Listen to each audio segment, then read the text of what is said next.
한국 인터넷에서 흔히 볼 수 있는 공포썰 중 하나는 항아리 게임이라는 이야기를 기반으로 한 것입니다. 이 이야기는 여러 차례 유명 인터넷 커뮤니티를 통해 퍼져나가면서 많은 사람들에게 화제를 불러일으켰습니다.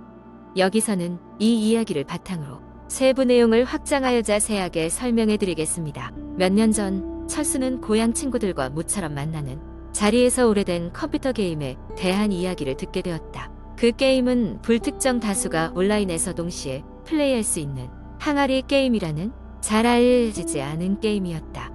이 게임은 철수의 고향 마을 인근 작은 동네를 배경으로 만들어진 것이 특징이었다.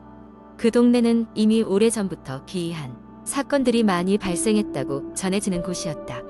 철수는 늘 그 게임에 대해 궁금해했지만 집안 사정으로 인해 실제로 플레이해 본 적은 없었다. 친구들의 이야기에 따르면 그 게임은 시작부터 예사롭지 않았다. 게임 속 주인공은 어두운 밤 아무도 없는 고요한 골목을 홀로 걸어야 하는데 골목 끝에는 확실하지 않은 목적지를 함께 가로막고 있는 수많은 항아리들이 있었다. 항아리 안에는 알 수 없는 것들이 숨어 있었고 그것들을 잘못 건드리면 끔찍한 일이 벌어진다고 했다. 철수는 그 이야기를 들은 날 밤 이상한 꿈을 꾸었다.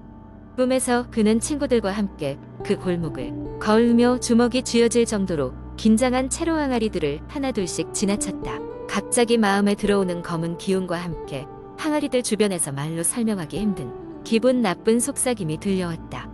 철수는 등 뒤로 소름이 돋는 듯한 느낌을 받으며 잠에서 깨어났다.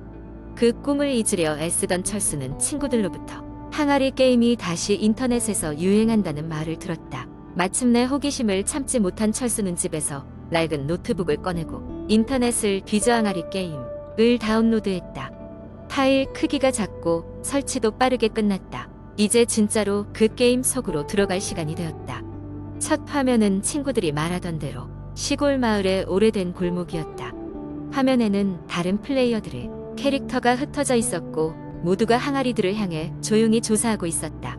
철수는 마우스를 움직여 캐릭터를 골목으로 진입시켰다. 처음 몇 초 동안 특별한 것은 없었지만 갈수록 화면의 공포감이 짙어지는 것을 느낄 수 있었다.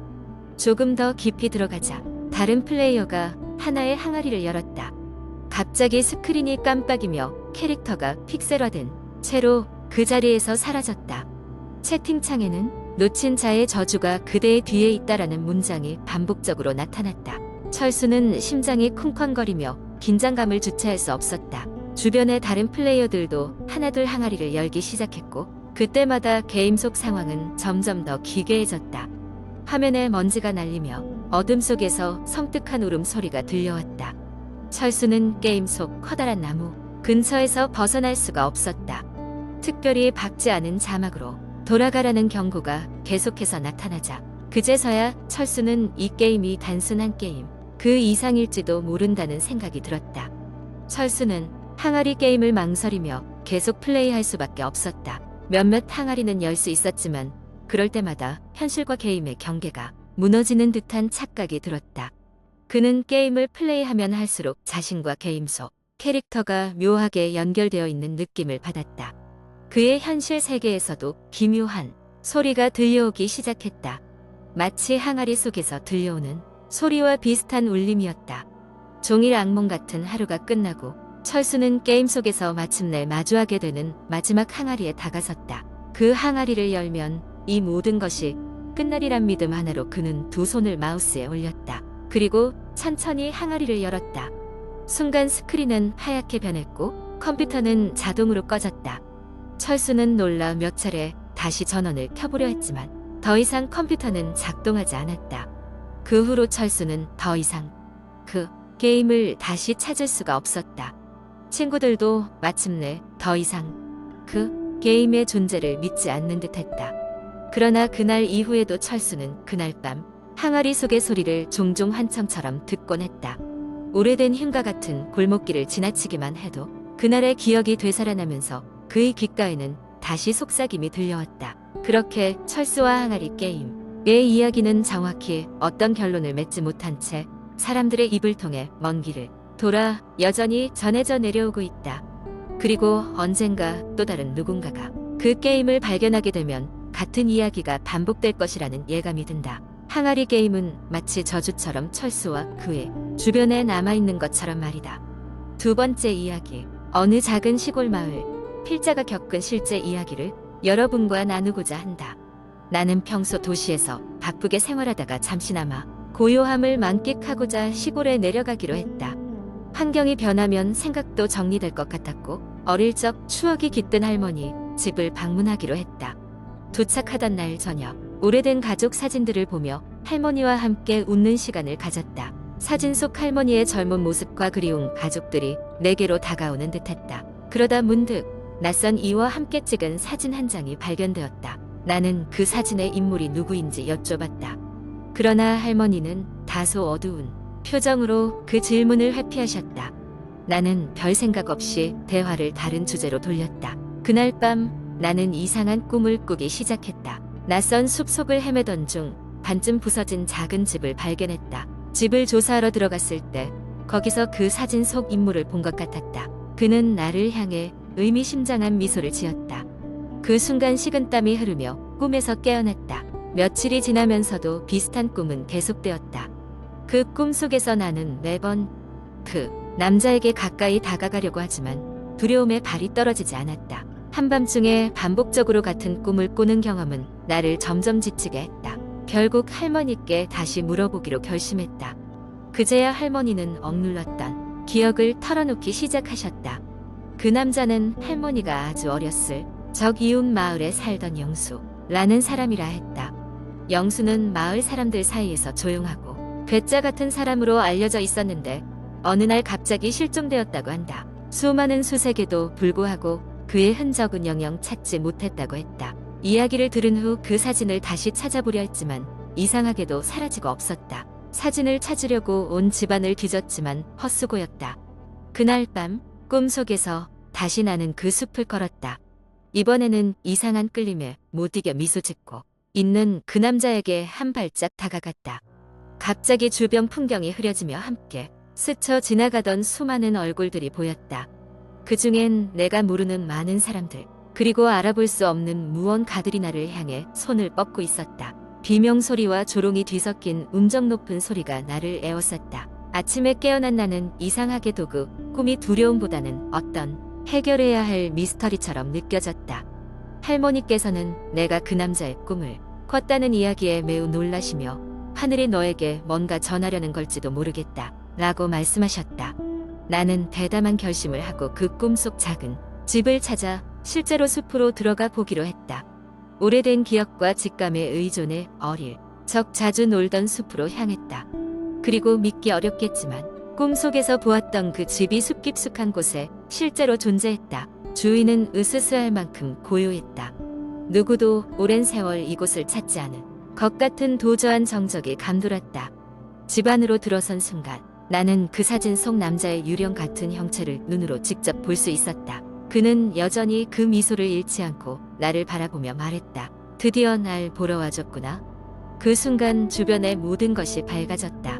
그가 어떤 사정으로 인해 이 장소에 갇혀 있었으며 내처럼 낯선 이가 자신을 찾아오기만을 기다린 것이라 이해하게 되었다. 꿈속에 나온 그 많은 얼굴들은 그를 기다리는 사람들이었던 것이다. 그가 그곳에 남겨진 이유와 다시 마을로 돌아오지 못한 사연은 말해주지 않았지만 그 이후로 나는 더 이상 그 끔찍한 꿈을 꾸지 않게 되었다. 그리고 알 수 없는 안도감이 내 안에 퍼졌다. 할머니께 이 경험을 이야기하자 그녀는 놀라시면서도 슬며시 웃으며 이렇게 말씀하셨다. 아마도 해결해주러 온 천사였을 인연이었구나. 그 후 그 마을을 떠나 도시로 돌아왔지만 그날의 기억은 여전히 나를 따스하게 감싸 안아주고 있다. 내가 그 남자에게 남긴 어둠 속에 작은 빛이 되어 주었었던 것만 같다. 이 이야기는 각자의 해석에 맡기며 모두 스스로를 지켜낼 수 있기를 바란다. 세 번째 이야기. 오랜만에 바쁜 도시 생활을 뒤로하고 친구들과 함께 산으로 여행을 가기로 했다. 우리가 선택한 곳은 인적이 드문 깊은 산속에 있는 작은 펜션이었다. 이곳은 인터넷을 통해 호기심에 예약하게 되었는데 사람들의 평가가 거의 없고 그 좀처럼 알려지지 않은 장소라는 점에서 뭔가 특별한 경험이 될 것 같은 예감이 들었다. 우리는 금요일 퇴근 후 바로 차를 몰고 그곳으로 향했다. 도착했을 때는 이미 늦은 밤이었다. 펜션 앞은 조명 하나 없이 깜깜했고 주변에서 들리는 것은 풀벌레 소리뿐이었다. 펜션 주인은 나이가 지긋한 할아버지였고 우리가 도착하자 조용히 맞아주셨다.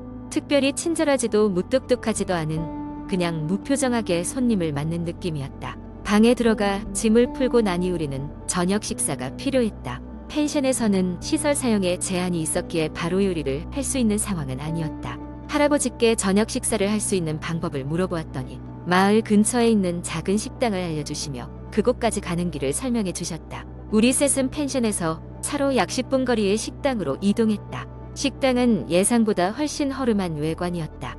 들어가니 오래된 나무 테이블과 낡은 의자들이 있었고 식당 주인은 눈빛이 매서운 중년 여성이었다. 그녀는 익숙한 듯 우리를 맞아주며 앉으라고 권했다. 메뉴는 선택지가 거의 없었고 결국 우리는 그녀가 추천하는 메뉴를 주문했다. 식사를 하는 동안 묘한 불안감이 엄습했다. 식당에는 우리밖에 손님이 없었고 이웃한 식당마저 모두 문을 닫은 상태였다. 여주인은 우리가 떠날 때까지 계속해서 우리를 힐끔힐끔 바라보았다. 그런 시선이 꽤나 불편했지만 여행에서 오는 피로와 큰 관계가 없을 거라는 자기 합리화로 무마했다. 펜션으로 돌아온 우리는 침대에 몸을 맡겼다. 그날 밤 꿈인지 생시인지 구분하기 어려운 일이 벌어졌다. 잘 자고 있던 나는 이상한 소리에 눈을 뜨게 되었다. 문이 열리는 소리와 동시에 천천히 발자국 소리가 들려오기 시작한 것이다. 그리고 누군가가 방 안으로 들어와 침대 주변을 서성이는 듯한 기분이 들었다. 나는 무서워서 침대에 누워 그대로 숨을 죽였다. 아침이 되자 나는 불안한 마음에 친구들에게 밤의 이야기를 털어놓았다. 그런데 놀라운 것은 친구 둘도 비슷한 경험을 했다는 것이었다. 한 명은 창문 밖에서 누군가 자신을 바라보는 느낌을 받았고 다른 친구는 한밤중에 누군가 귓가에 속삭이는 소리를 들었다는 것이다. 우리는 이 모든 것이 우연일 거라고는 생각되지 않았다. 그날 아침 우리는 펜션을 떠나기로 결심했다. 짐을 꾸리고 체크아웃을 하러 나갔는데 할아버지는 우리가 떠난다는 소식에 아무런 반응도 보이지 않았다. 그저 무심한 표정으로 우리가 펜션 키를 반납받고 천천히 뒤로 물러섰다. 찜찜한 기분으로 차에 올랐을 때 친구 한 명이 내 등을 툭툭 쳤다. 이 근처에 우리 말고 다른 손님도 있던 거야? 나는 고개를 갸우뚱했다. 그럴 리가 없잖아. 우리밖에 없었는데. 그러자 친구는 긴 한숨을 내쉬었다. 너희도 혹시 기억나? 어제 잠들기 전 복도에서 말소리 들리지 않았어? 다른 방 사람들인 줄 알고 신경 안 썼는데 다들 곰곰이 생각해보니 어쩐지 어제 귀에 스쳤다. 말소리와 웃음소리들이 떠올랐다. 우리는 있는 힘껏 그곳을 빠져나가기로 하고 펜션을 떠났다. 돌아오는 길 우리는 차 안에서 인터넷으로 그 펜션에 대해 검색해봤다. 그리고 충격적인 사실을 알게 되었다. 그곳은 예전부터 주위 사람들이 수상한 곳으로 소문이 자자했다고 한다. 사실 그 펜션의 과거는 불행한 사건으로 얼룩져 있었던 것이다.